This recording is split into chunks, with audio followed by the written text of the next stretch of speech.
Welcome to the Land Your Bet Sports Betting Show. 3 WNBA games here on Saturday. I'm going to be going through each of them with you, giving you some insights and data that you need as you make your bets for these games, and take you through what I'm looking at here using Props Madness, as always, for the player props. So definitely make sure to subscribe to that page. Continue to follow along. Tough night here on Friday. 2-6, lost 3 units there. Now only up 2.5 units on the season, but that's 3 days of betting in the WNBA. I'll still take up 3.5 units or so at this point in the season. But if you do want to jump in, still have that WNBA season pass rolling for you guys. So if you do want it, it is the link right here. Got that in the description of the video as well. $100 for the whole season. Just bypass the monthly fee if you're interested and get right into the plays that I'm making in the WNBA, as well as all of the stuff you need in the chat from the other bettors in there as well. But if that all sounds good, give this video a like. Let's get right into it. Diving into the first game on the slate here, we got the Aces in Golden State visiting the Valkyries, and I want to take you through some of the stats that matter for this one before we dive into the player props I'm looking at for this game. Really, I think the case is for the Vegas Aces here to cover in this one on the road. Valkyries, really solid home crowd, but I think the way that this matchup works, we're looking at a favor for Vegas here. You're talking about the way that the Valkyries score. That's a couple of things I'm looking at. First one there, the percentage of their points that they're scoring from 3. They're second in terms of the highest percentages of their points coming from the 3-point line. This Vegas defense, very, very good on the perimeter, especially after adding Jewel Lloyd. Second in limiting attempts from 3, same with the makes as well. But as far as on offense, the Aces and their 3-point shooting, they're probably going to have that advantage. Second best in terms of the amount of makes from 3 that they're making. Valkyries here, second worst opponent 3-point makes allowed. So they're giving up a ton. They're doing really well down low, are the Valkyries. That's where their defense is strongest. But as far as out on the perimeter, they're giving up a lot more than they should from out there. And then if you look at the way that they score, in addition to the 3s for the Valkyries, it's 3s, free throws, defense, right? Well, in terms of free throws, the Vegas Aces, number 1, limiting free throw attempts to their opponent. As far as turnovers go, number 1, limiting turnovers on offense for the Aces. So that's the way that this Valkyries team needs to score. Not sure they're going to be able to do it when that's all the strength of the Aces defense. As always, diving into this game, looking at the player props using propsmadness.com. It is the number 1 sports betting research tool around, and especially so for the WNBA, as I've been telling you guys. Really, none of the stuff that you're going to find on here in terms of the play type analysis, as well as the season shot charts and the like, not available almost anywhere else for the WNBA specifically. So definitely recommend jumping in. Use code LYB if you want to use this platform to help you with your bets, and that'll get you 25% off on your first month. Also can just use it for a 7-day free trial if you're interested. As you can see, only 3 players here for the Valkyries that have props up. I would be looking at Veronica Burton once again. She's been on fire. The usage has been really what stands out to me here, because not just the 3s here, but the free throw attempts as well. You can see in the last few games, 25% usage rate, 32%. Bad game there against the Liberty, just 9%. But everything else, especially since we've seen a few injuries, like Tiffany Hayes has missed a bunch of games, she's likely going to play here in this one. But still, Veronica Burton has proven that she's going to be out there starting alongside her at guard no matter what, and should continue to have a really high usage rate. That's the only place that I'd go, is over on the points for VB. I'd play this up to 11.5, though. I wouldn't play this any higher. If you see it at 12.5, I'm out on the over for her on that one. There is a bet I like for the Aces, though, and it is Asia, and it's under. I just think this is too high here. 23.5 points. Even in the time that she's been playing, obviously we know she's going to play mid to high 30s almost the whole game at times. But there's a couple ways that this goes wrong, right? First of all, if you're looking at the points, 23.5, really, really high, as we know, high for her on this season, especially. And if you go down to where this team is good on defense, like I was saying, the Valkyries, their strength on defense is down low. Second best limiting points at the rim. The one way that I could see this getting blown up is the spot up, right? If you look at the play type analysis down here, they are 10th limiting spot ups. But really, we think of that as a little bit more further from the basket. Now, Asia will shoot a couple 3s. She'll shoot this mid-range right here, where you can see she's scoring 14% of her points. But I still think that we're happy with that, right? If she's not getting easy buckets down low because of the way that this Valkyries defense is packing things in and giving stuff up out on the 3-point line, right? That's going to really lead to guards and shorter players, Jewel Lloyds, Jackie Youngs, those players to get a lot more better looks and a lot more looks in general here. So I am going to be fading Asia on the points. I think the rebounds are pretty high as well. If you can get it at 12.5, looks like this already got bet down. So this was at 12.5 boards for Asia when it opened. Clearly that already got hit down. I think the points are where you stay now. You go under 23.5. That's the best bet for Asia. As far as Jackie Young goes, I think this is fair. 16.5 points. That's about what it should be at for her in this matchup. She's going to have to hit a bunch of threes, but that's the prop that I like the most, and it's actually for Jewel Lloyd. Now, Jewel Lloyd is having a tough start to the season. She's basically a glorified off-ball spot-up shooter at this point. That's really how she's scoring all of her points. You can see here 5.7 points per game. That's half, literally 50% of her points come off of the spot-up. Most of it is going to be out above the break threes. 57% of her points coming from above the break threes. That's the bet that I would have for her here, is the threes. Over 1.5. It's starting to get bet a little bit, but I think up to about minus 140, this is still a good bet, right? She's even with the low point totals that she's putting up this season, only 10 points per game for her on the season. But as far as the threes go, she's still hitting that, right? And she's actually hit the threes hit 2 threes and gone under the 12.5 points here in 2 separate games this season, which parlayed together is a pretty nice little, beefed up, juiced up parlay for you. The odds get better with that negative correlation. So I think Jewel Lloyd over on the threes. You want to get a little bit frisky. We'll see what the odds are for that. But I think under on the points, over on the threes is the look here as well. Most consistently, though, over on the threes. Second game on the slate here is going to be the Fever in Chicago against the Sky. Sky have been bad on defense, just really bad. And I think overall, this game is definitely leaning towards the over. A couple of the important stats that matter for this one that I have sort of pushing me towards an over for this game. The pace, number 1 in pace for Chicago, 3rd for the Fever. We know these teams are going to get up and down and push the tempo.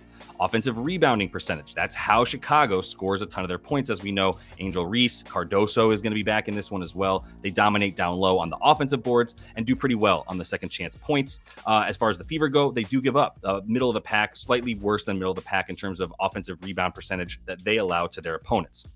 You look at the points in the paint.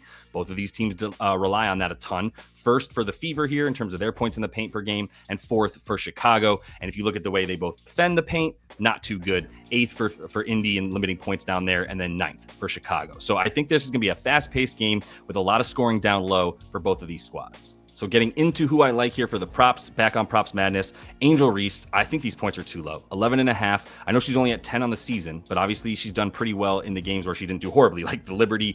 This is a bit of an outlier, just 2 points, just 8 shots for her, 0 for 8 though. Went to the free throw line 6 times, didn't do great there. It's most important though that you are not a good defense down low, and that is what is the key here for her. 72% of her points coming inside 5 feet. Right next to the rim, right? So, and this is the worst defense in the league in terms of Indy, in terms of right at the rim. We know they're bad in the paint in general. That's where she's going to score. Liberty, really good defense in the paint. Wings, not great, not awful. In terms of the paint stuff, not great. But either way, she had a bad game against them as well. Just 6 shots in that one, 25 minutes, got into a bit of foul trouble.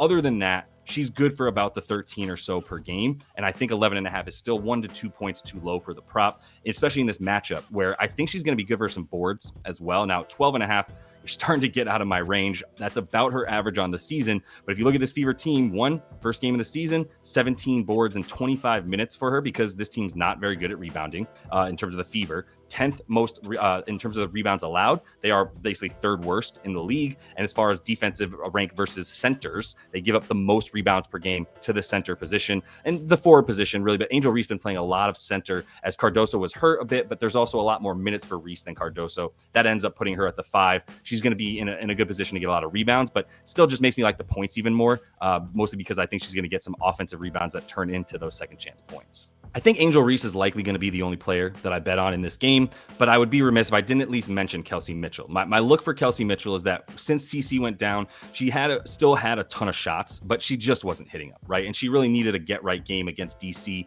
where she got to the line 10 times. She was really aggressive, had 14 shots in addition to that, really high usage rate where they really relied on her, right? She got back up to about 32% in terms of her usage rate in this game, which is huge. And I think that's going to sort of spark some things. 20.5 is right on the cusp of where I'd be betting on her, but we've seen her prop as high as 22.5 at times. And I think she's kind of going to come into her own in this role, at least probably 1, 2, 3 more games without Caitlin Clark out there. So she's still going to find that rhythm. I think this is a good time to start betting on her overs. Moving on, Storm are in Phoenix, taking on the Mercury, still a very injured Mercury team. We know Alyssa Thomas is not going to be in this one, but we are going to have some Setu Sabali, so we'll be talking about her in a minute. But the case that I'm going to make for this game, though, is the under. I don't think there's going to be nearly as much scoring in this one for a couple of reasons, right? Both these teams not playing super fast. I mean, the Storm playing in the bottom fourth of the league in terms of their pace.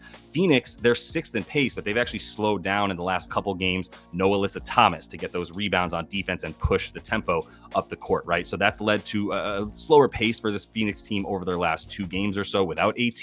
Then you look at the way that this Seattle Storms team especially scores points off of turnovers, 3rd most in the league. Phoenix, 2nd best limiting opponent points off of turnovers this season. And then you look at the points in the paint. Storm going to be 2nd in terms of points in the paint on the season on offense. Mercury on defense, 4th best limiting that. I will say they've been a little bit worse in those last 2 games once again without AT down there to help out. But at the same time, it's only been about 2 games and they've been dropped down to 8th on the season. They're still 4th best. They were even better than that before the last 2 games happened. So I still think they're going to be a force to be reckoned with down low against McBeggar and NECA, but they should be able to hold their own. The other thing here is neither team gets to the free throw line, right? 13th dead last for the Storm in terms of free throw attempt rate, 2nd worst for the Mercury. Keeps the clock running, a lot less stoppage when there's fewer fouls, a lot less easy buckets when there's free throw attempts. So under does seem to be a better play here for this game, which makes you hesitant to go over on too many players. However, Setu Sabali is not most players, and I think at this stage, when we see her out there with the players that are around her at 19.5 points, in a not terrible matchup. Now, I will say the free throws are crucial for her, and she does like to score down low. But they haven't really seen somebody as good as Setu this year for Seattle. Not having played Phoenix yet, she has been on one, and it was a force to be reckoned with even against Minnesota, who's a very good team in the paint as well on defense and just overall. So I think it's really just comes down to Setu's usage, and her amount of shots is going to be huge. She got into foul trouble in this last game against GSV, only played 25 minutes, still scored 19 points on just 13 shots, got to the line 9 times. I think you can still depend on about 7 free throw attempts for her, even though Seattle is good at limiting that.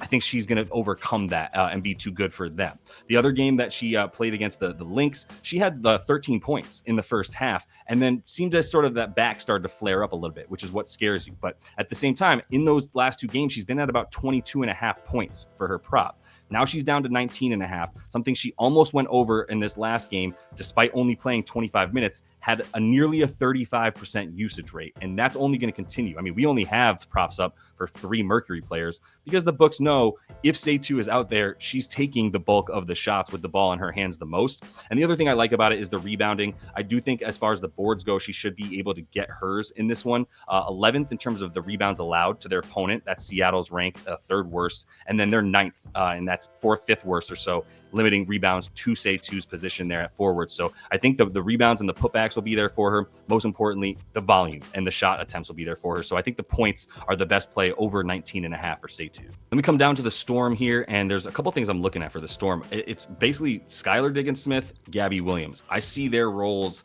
in this sort of the amount that they're involved in the offense kind of coming back to even, because Skylar had a really good start to the season. Gabby came out a bit slow here in these first 4 games, only going over once on the points, as you can see, and really not hitting very many, but also not taking very many shots, like 8, 9 shots. That was about her average. Then you come into these last bunch of games, 15 shots, 10, 16, 13, and she even got pulled for a few minutes in the last game against the Wings where she took 13 shots, led the team with 18 points. The coaching staff has talked about her continuing to get involved, continuing to have a bigger part in this offense.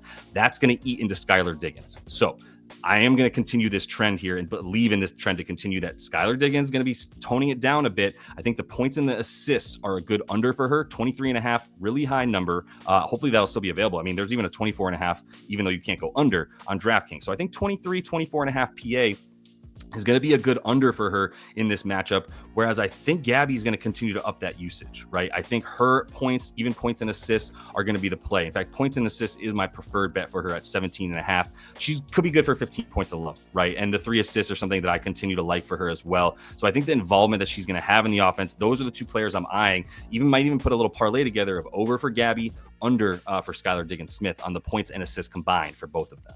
And that is all the time I have for you guys in this one. Definitely want to make sure to subscribe to that channel so you don't miss any of the action coming up for the rest of this season. Going to be coming back to the W each and every week. Also got that WNBA season pass, if you want to jump in and not miss any of the bets that I'm making. Still up 2.5, nearly 3 units on the season after just 3 days. Looking to keep going, expecting to get up to that 40 unit mark once again in the W like we did last season. So hope to see y'all again. Until I do, happy betting.